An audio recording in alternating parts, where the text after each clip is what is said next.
But if you decide to study finance, after that you have to decide where in finance you're going to work. You probably might not be able to see everything that's up there right now. If you want to check this out, just look up finance careers chart at Wall Street Prep or something. I think that's where I found it. And it basically just lists a ton of potential careers that you can enter into after studying finance or just after college. So the decisions don't end after you choose your major, which is why having that, why do I want to do this, is so important. And having a good reason for it, like some of the ones that we heard today. That's why it's so important. Because you can see, I started on, all the way to the right, on the buy side. And I enjoyed it a lot. I don't think I would have enjoyed it as much in some of these other, in some of those other categories, even though I'm studying finance. You know, you think it's the same thing. It's really not. There are a lot, and you've probably heard from a lot of different people in a lot of different fields. So it really does matter what you end up, kind of working in and how that influences what you do.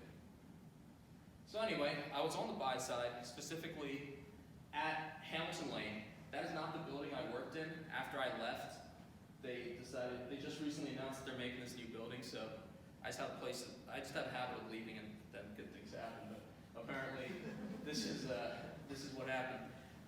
So they're moving into this new building now, but yeah, I worked at Hamilton Lane. Like I said, it's an alternative investment firm. I was focusing on private equity, which is looking at private companies and investing in them, and then trying to help them out, retool them to then be more successful on the other side, make a profit for us when we sell our investment. I enjoyed my time there. I really did. Even though I don't work in finance anymore, I made some great friends, some of whom I just talked to this morning. I learned a lot. I learned as much there in the year and a half that I worked there that I did in the 4 years that I was at Wharton, honestly. So as much as it might seem like I'm not working in finance anymore, I'm not grateful for it. Not true at all, man. If any of you guys are considering studying finance, just know that you're going to get a great education. If you work in finance, you're going to learn a lot, and it's going to set you up for future success no matter where you go. To give you a little bit more of an idea, there are good things, but there are some bad things too. So in finance, this was a typical schedule that I actually pulled out of my old calendar from back in the day. So 7:30 in the morning, getting to the office, having a meeting at 8 o'clock, meetings throughout the day until like 4 o'clock. So you're kind of in meetings, you're talking to people. If you like to work with people and talk to people, you're going to get that in finance for sure, especially on the buy side. After 4 o'clock, that's when you actually get your work done.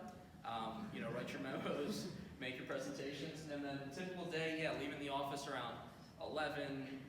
If it was a really busy time, a little bit later than that. So, it looks daunting, and it was stressful for sure. There's a lot that went into it, but it is what it is, right? You guys have probably heard a couple of people mention risk and reward. It's kind of that similar concept here that you risk getting very stressed out by working a long schedule, but the reward, they're good paying jobs. You learn a lot, so you give and you take. But this definitely contributed a lot to one of my reasons for wanting to leave finance.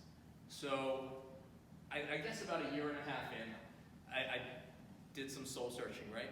Tried to think to myself, all right, I'm enjoying this job. I like the people here, but is this really what I want? All of those needs that I mentioned earlier, right? The money and prestige, the external pressures, and I forget what the first one was. The math and statistics.